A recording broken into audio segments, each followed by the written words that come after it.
নমস্কার, আমি পিয়ালি। আপনারা দেখছেন পিয়ালির সঙ্গে রান্না। আজকে আমি দেখাবো কিভাবে গুড় বাদাম বা বাদামের নাড়ু তৈরি করতে হয় তার পদ্ধতি।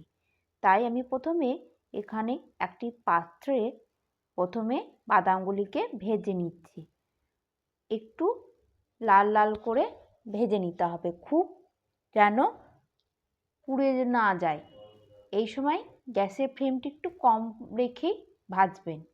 ভাজা হয়ে গেলে একটি থালায় অল্প অল্প করে ঢেলে বাদামের খোসাগুলিকে তুলে নিতে হবে। অল্প অল্প করে নেওয়ার কারণ হলো বাদামগুলি একসঙ্গে নিলে খোসাগুলি ভালো করে উঠবে না, তাই অল্প অল্প করে নিয়ে হাতে একটু প্রেস করে খোসাগুলিকে ছাড়িয়ে নিচ্ছি।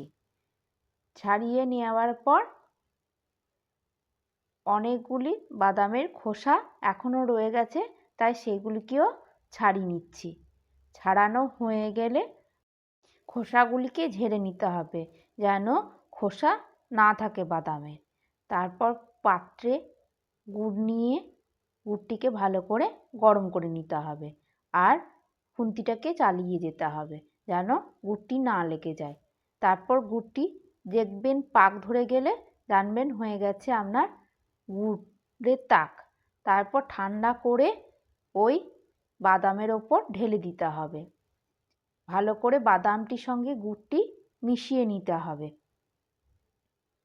মিশিয়ে নেওয়ার পর একটি পাত্রে একটু সামান্য ঘি বা তেল লাগিয়ে ওই বাদামটিকে ঢেলে দিন।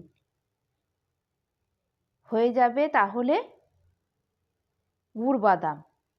এমনিভাবে একটু কিছুক্ষণ রেখে পিস পিস করে কেটে নিতে পারেন, বা আপনারা চাইলে নাড়ুর মতন পাকিয়ে নিতে পারেন।